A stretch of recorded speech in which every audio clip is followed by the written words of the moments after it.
ताल ठोक के आज हम बात कर रहे हैं कि कश्मीर को लेकर आतंकवादी यूनाइटेड और भारत की राजनीतिक पार्टियां डिवाइडेड क्यों हैं।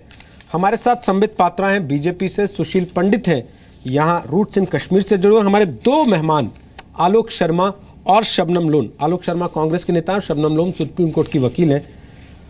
वो दोनों हमारे साथ इस वक्त तकनीकी खामी की वजह से नहीं है क्योंकि बाहर बहुत तेज बरसात हो रही है और उनसे कनेक्शन ऑफ है। हम कोशिश कर रहे हैं लगातार उनको वापस इस चर्चा में जोड़ने की, और अगर कुछ मिनट तक वो चर्चा में नहीं जुड़ पाते हैं तो हम उन्हें फ़ोन पर इस चर्चा में अपने साथ शामिल करेंगे। पर सवाल संबित पात्रा, हालांकि मुझे शबनम लोन से पूछना था पर मैं आपसे पूछ रहा हूँ।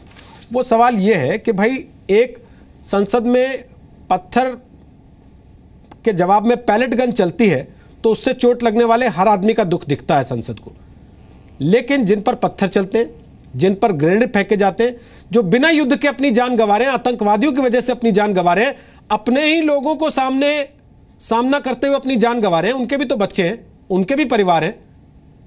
उन फौजियों के बारे में कोई जिक्र नहीं कर रहा, कोई बात ही नहीं कर रहा। क्यों?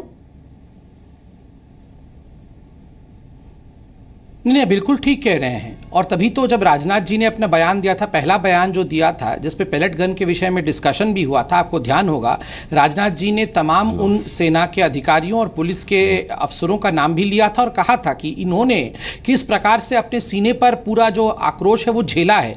तो स्वाभाविक रूप से जब आर्मी को अपना काम करना होगा वो उन्होंने एग्जैक्ट सेंटेंस जो यूज़ किया था वो भी मैं आपको बता देता हूँ, मैक्सिमम रिस्ट्रेंट मिनिमम फोर्स, कि हम मैक्सिमम रिस्ट्रेंट के साथ आर्मी कर रही है, मिनिमम फोर्स यूज कर रही है। मगर अगर वो हताहत होते हैं, उनके खुद के व्हीकल को नदी में ढकेल दिया जाता है तो वो सेल्फ प्रोटेक्शन तो करेंगे, मगर उन्होंने फिर भी अपील किया था सीआरपीएफ से कि आप पैलेट गन को थोड़ा सा कम कर सकते हैं तो कर लीजिए। उसके एवज में फिर सीआरपीएफ ने भी और सिक्योरिटी फोर्सेज ने कहा था कि हम मिनिमम फोर्स यूज करते हैं। देखिए, मैं दो तीन विषय, चूंकि आलोक जी ने कुछ विषय उठाए थे, मैं राजनीति तो करना नहीं चाहता हूं मगर दो तीन विषयों का जवाब देना अनिवार्य है। पहली बात है यहाँ जो आपका सवाल है आज की पॉलिटिसाइजेशन क्यों हो रहा है। मुझे बड़ा दुख हुआ कि डिबेट में भी पॉलिटिसाइज किया गया। आलोक जी का बयान था कि देश में बयानबाजी हो रही है, उसके कारण से कश्मीर। संबित पात्रा, आप इस बात को डिनाई नहीं कर सकते। मैं उस पर भी जवाब दूंगा। पॉलिटिसाइजेशन सरकार से स्टार्ट हो जाता है। दो पार्टियां मिलकर सरकार चलाती हैं, एक बुरहान वानी को आतंकवादी मानती है, एक शहीद मानती है, तो वहीं से राजनीतिकरण शुरू हो गया ना। मैं इसका भी जवाब दे देता हूं। मैं बिल्कुल आपका प्रश्न जायज़ है, जवाब बनता है, मैं जवाब दूंगा। पहले मैं ये बता दूं, जब आलोक जी का कहना था कि जेएनयू के कारण ये सब घटना कश्मीर में हो रही है, जिस प्रकार जेएनयू को टैकल किया गया, तो अगर वो ऐसा नहीं कहा तो मैं बता दूं, जेएनयू या तो शायद सुन नहीं पाए ठीक से। जेएन के कारण उनका ये कहना था कि जेएनयू में आप राष्ट्रवाद के मसले पर इस हद तक चले जाते हैं कि लड़कों को जेल में डालते हैं, लेकिन एनआईटी में श्रीनगर में जो बच्चे राष्ट्रवाद का झंडा उठाते हैं वो पिटते रहते हैं, आप बचा नहीं पाते उनको। उनका ये कहना था। आप मिसकोट कर रहे हैं या फिर आप समझ नहीं पाए? देखिए,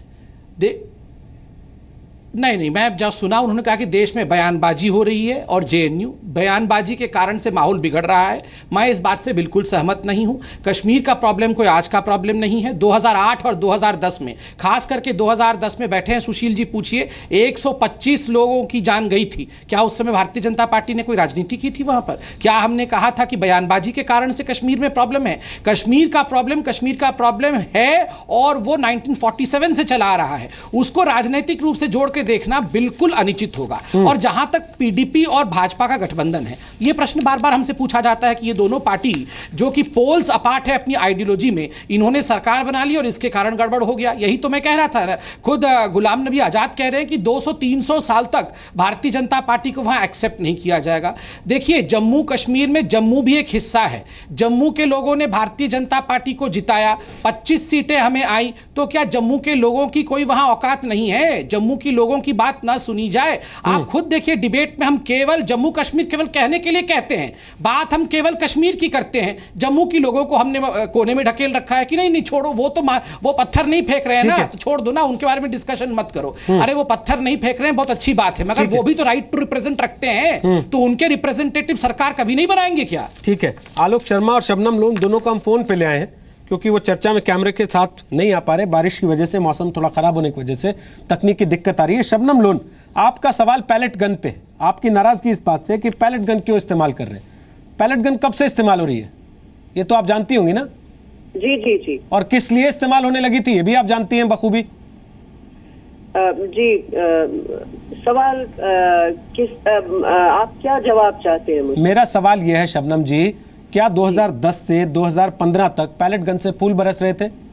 तब तो कोई नहीं चिल्ला रहा था कि पैलेट गन क्यों चला रहे, आज चिल्ला रहे हैं। पहली बात। दूसरी चीज भी मैं साथ साथ पूछ ले रहा हूं, और वो ये है कि आप कह रहे हैं कि पैलेट गन से बच्चों को मारा। मैडम, बच्चे आए कहां सेना के सामने, क्यों आए, कैसे आए, किसने उतारे, किस मकसद से उतारे, इसका भी तो कोई जवाब मांगेगा कि नहीं? जी जी, मैं अब आपको बताऊं रोहित जी, आप जो वहां कश्मीर में फेस कर रहे हैं, you are facing a mass uprising, अभी भी आपको समझ नहीं आ रही है। और आप मैडम, आपका ये मास अपराइजिंग मैं देख के आया हूं अभी, और श्रीनगर से बाहर निकलते ही ये मास अपराइजिंग खत्म हो जाता है। वहां के लोग कहते हैं हम भारत के हिस्से हैं, हम भारत माता की जय बोलते हैं, हम पाकिस्तान का नहीं, तिरंगा लहराते हैं यहाँ पर। खामखा में अपनी आर्मी को लोगों के अगेंस्ट पिच क्यों करे? उन पॉलिटिशियंस लोगों के नहीं, आतंकवादियों के। अपनी आर्मी क्या लोगों के नहीं, आतंकवादियों के, और अपनी नहीं, देश की आर्मी को। अपनी आर्मी क्या होता है? सुनिए, आप किसी दूसरे देश से बोल रही हैं क्या शबनम लोन? क्या है शबनम लोन जी? शबनम लोन जी, आप किसी दूसरे मुल्क से बोल रही हैं क्या? मुझसे बात कर रही हैं तो बोलने दीजिए। आप किसी दूसरे देश से बोल रही हैं? मेरी बात सुनिए। आप मेरे सवाल का जवाब दीजिए। आप किसी दूसरे देश से बोल रही हैं क्या? आप कह रही हैं अपनी आर्मी को, आप किसी दूसरे देश से बोल रही हैं क्या? मैंने यही कहा आपसे। ये अपनी आर्मी क्या होता है? आप किसी दूसरे देश से बोल रही हैं क्या शबनम जी? चलिए, मैं कह रही हूँ जी, हमारी आर्मी को क्यों आप लोगों के खिलाफ उतार रहे हैं, और आप बार बार क्यों कह रहे हैं? नहीं, बट शबनम लोन ये 5वीं बार हो चुका है, और हर बार मैं आपके साथ डिबेट में रहता हूं। आप 5 बार कह चुके हैं इंडियन आर्मी, आपकी आर्मी। कभी आपने ये नहीं कहा है कि मेरी आर्मी, मेरे देश की आर्मी। नहीं, please tell me. Sambit Patra, I will quote instances, I will quote 5 debate. नहीं रोहित जी, ये 5वां डिबेट है, 5वां डिबेट है जब मेरे साथ शबनम जी रही, और उन्होंने हमेशा कहा है कि इंडिया की आर्मी आपकी पात्रा बराबर कर ले दो ना। Let me make my point. उनको पूरा कर लेने दे एक बार। कहना है सरदाना साहब जी, बोलिए। ये जो मेन स्ट्रीम पॉलिटिशियंस रहे हैं कश्मीर के, इनसे पूछिए कि अगर आपको नई दिल्ली का इतना सपोर्ट मिला था तो इतनी जबरदस्त एलियनेशन वहाँ क्यों है? आपने क्या किया? हजारों रुपया, करोड़ों रुपया अगर आपने भेजा वहाँ, वो कहाँ गया? Where is that? और जितेंद्र सिंह साहब ने आज पार्लियामेंट में फरमाया कि बाकियों के बच्चे वहाँ पढ़ रहे हैं। उनसे मेरा सवाल है कि आपके 4-5 कैबिनेट मंत्री हैं, उनके सब बच्चे लंदन में हैं। आपकी मुख्यमंत्री जो है, उनकी साहबजादी न्यूयॉर्क। ये जो फ्रांस में बम फोड़ रहे थे जिहादी, ये भी एलियनेटेड जिहादी थे। नहीं, तो शबनम लोन जी, ये भी तो बताइए कि जो लोगों को वहाँ आजादी का नारा सिखा रहे हैं, उनके बच्चे कहाँ हैं? वो भी तो बताइए ना। उनके परिवार कहाँ हैं? उनके बच्चे कहाँ पढ़ाई कर रहे हैं? उनके बच्चे कहाँ नौकरियां कर रहे हैं? गिलानी साहब के बच्चे जो यहाँ बाकियों के बच्चों को कहते हैं जाओ पत्थर लेके मारो फौज को, उनके बच्चे कहाँ हैं? आसिया अंद्राबी का बेटा कहाँ है? मुंबई में क्या कर रहे हैं? वो कश्मीर में क्यों नहीं अपने बच्चों को पढ़ा रहे? मैडम, यही सवाल तो आपसे भी है। हाँ, यही सवाल तो मेरा आपसे भी है। सैयद सलाउद्दीन के बच्चे जिहाद में है क्या? मुख्यमंत्री से कहे आसिया अंद्राबी का बेटा जिहाद में है क्या? गिलानी के बच्चे जिहाद में है क्या? आसिया अंद्राबी, सैयद सलाउद्दीन, बोल रहे हैं आप लोग, वो वही हैं। आप या तो आप अपने रिपोर्टर से पूछिए, शबनम जी, वो वही हैं। शबनम जी, देश की संसद को कोट कर रहा हूं। आज ही आपने जिनकी तारीफें की है ना, उन्होंने ये बात बोली है संसद में। अगर ना सुन पाई हो ध्यान से तो दोबारा सुन लीजिएगा। जिनके नाम लेके आपने तारीफ की है, उन्होंने ये बातें बोली हैं आज। कहाँ? आज राज्यसभा के अंदर। नहीं, सुन लीजिएगा दोबारा। या फिर आपने तय कर रखा था कि मुझे गिनती के उन्हीं लोगों को सुनना जो मेरे पक्ष की बात करेंगे, इसके अलावा संसद में कोई बोल रहा तो मैं नहीं सुनूंगी। नहीं है किसी की तारीफ करने के लिए, वो माननीय सदस्य हैं, MP हैं, तो क्यों नहीं मैं उनकी, और उन्होंने नहीं, आप जरूर तारीफ कीजिए। शबनम जी, एक छोटा सा सवाल अप्रोच बताया है शबनम जी, बहुत विनम्रता के साथ, माजरत के साथ एक छोटा सा सवाल शबनम जी। आप ये गौरक्षक वालों को बताइए। मैडम, आप गौरक्षा की पैरवी करने के लिए नहीं उतरी हैं। आप गौरक्षा कहाँ से? आप गौरक्षा की पैरवी करने के लिए नहीं आई हैं। आप बुरहान वानी और पत्थर फेंकने वालों की पैरवी करने आई हैं। आप गौरक्षा में कहाँ चली गई? आप लोगों ने ये शबनम जी, पहले आप संसद की गरिमा शबनम जी कश्मीर पे लौट आइए। शबनम जी, आप संविधान की गरिमा जानती नहीं, देश का संविधान मानती नहीं, देश का कानून मानती नहीं, कश्मीर के लिए अलग कानून अलग संविधान की पैरवी करती है और यहाँ हमें संसद की गरिमा पढ़ा रही है।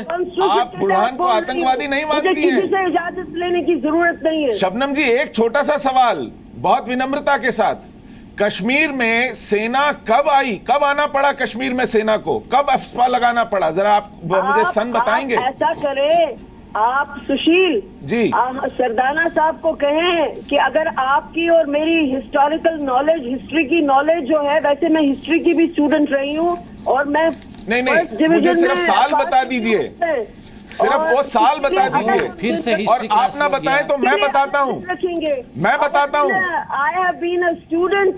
नहीं शबनम जी, शबनम जी, मैं आपको साल बताता हूँ, मुकाबला नहीं कर पाएंगे। मैं आपको साल बताता हूँ।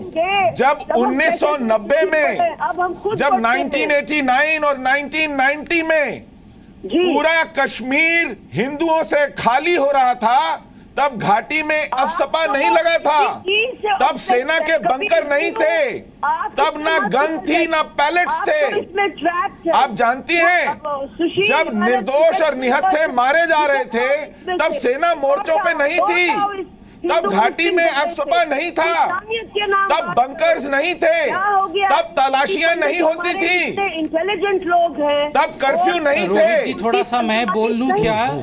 ये सब क्यों लाए? इनको क्यों आना पड़ा? और हम आपको इनको क्यों आना पड़ा? बंकर क्यों लगने पड़े? चेक पोस्ट क्यों बने? रोहित जी, तलाशियां क्यों हुई? कर्फ्यू क्यों लगाने पड़े? क्योंकि आपने लाखों लोगों को अपने घरों से बेदखल कर दिया, आपने निर्दोषों को मारा, आपने बच्चों को मारा, आपने गांव के गांव उजाड़ दिए, आपने पूरे समुदाय को कश्मीर से उजाड़ दिया। आर्मी को इसलिए आना पड़ा, बंकर इसलिए लगे, अफस्पा इसलिए लगा, आपने इस्लाम का झंडा उठाकर देश को तोड़ना चाहा। ये मत भूलिए, आपने मुजाहिद पैदा किए, आपने मस्जिदों से ऐलान किया, आपने कहा कि कश्मीर बनेगा पाकिस्तान, हिंदुओं के बिना और उनकी महिलाओं के साथ, ये नारे लगे थे आपके। मुझे संबित का भी साथ चाहिए। मुझे आपको मालूम है आर्मी को क्यों आना पड़ा कश्मीर में? आपको याद है कश्मीर में क्यों आना पड़ा सुरक्षा बलों को? एक मिनट रुके। आलोक शर्मा भी हैं और वो भी फोन लाइन पर है और बहुत देर से वो सारी बात सुन रहे होंगे। आलोक शर्मा, सुन रहे हैं मुझे आप? बिल्कुल सुन रहा हूं आपको। आलोक शर्मा, सेना किसी के घर तो जाती नहीं पैलेट मारने के लिए या बुलेट मारने के लिए? जो लोग सड़कों पर होते हैं, जो आतंकवादियों के जनाजे में उतरते हैं, जो आतंकवाद के समर्थन में नारे लगाते हैं, पाकिस्तान के पक्ष के नारे लगाते हैं, उन्हीं पे पैलेट गन चल रही है ना सर? मैं समझता हूँ पैलेट गन जो चली है उसमें कहीं ना कहीं जिस तरह से बच्चों को आतंकवादियों ने, अलगाववादियों ने और वहां के लोकल लोगों ने फ्रंट में रख के ढाल बनाने का काम किया, उसकी वजह से भी बच्चों की आंखों में कैजुअलिटी की संख्या बढ़ी है। तो सर ये बात आपके नेता संसद में जब बोलते हैं तो क्यों नहीं बोलते? आप टीवी पे राष्ट्रवादी होते हैं और संसद के अंदर कुछ और क्यों? ऐसा नहीं, आप सुन लीजिए रोहित जी, आप सुन लीजिए मेरी बात, आप सुनते नहीं है बात को ना। मुझे केवल ये बता दीजिए कि जो लोग घरों में, बच्चे घरों में खिड़कियों से झांक रहे थे, उनकी आंख में क्यों लगे? आप देख के आए क्या? देना होगा। आपने देखा ऐसा जाके? बिल्कुल, आपने देखा ऐसा? देखिए, मैंने बिल्कुल रिपोर्ट देखी है कि बच्ची एक जो है वो खिड़की से झांक रही है, उसकी आंख चली गई, उसका उत्तर क्या हमें नहीं देना होगा? आलोक जी, दोनों का उत्तर देना होगा। मुझे कहा, मैं आपसे, आलोक जी एक छोटा सा सवाल आपसे, आलोक जी एक छोटा सा सवाल आपसे। सुशील भाई एक मिनट मेरी बात सुनिए। आलोक जी एक मिनट, वो पूरा कर ले सुशील जी, वो पूरा कर ले, फिर आप पूछ लीजिए। पूछना चाहता हूँ चलिए, क्योंकि वो फोन पर है। तो कहते हैं कि वहाँ पर आर्मी को छूट मिलनी चाहिए, दूसरी तरफ वहाँ पर डीमिलिटराइजेशन का प्रोसेस शुरू करते हैं, हटाते हैं, और उस कैबिनेट में जिसमें बीजेपी के मंत्री भी रहते थे, वहाँ पर ये प्रस्ताव पास होता है। चलिए, मुझे लगता है आलोक जी, बीजेपी का जो कपटी राष्ट्रवाद है ये जम्मू कश्मीर के अंदर। आलोक जी बुरा नहीं मानिएगा, आलोक जी बुरा नहीं मानिएगा, काटना पड़ रहा है आपको।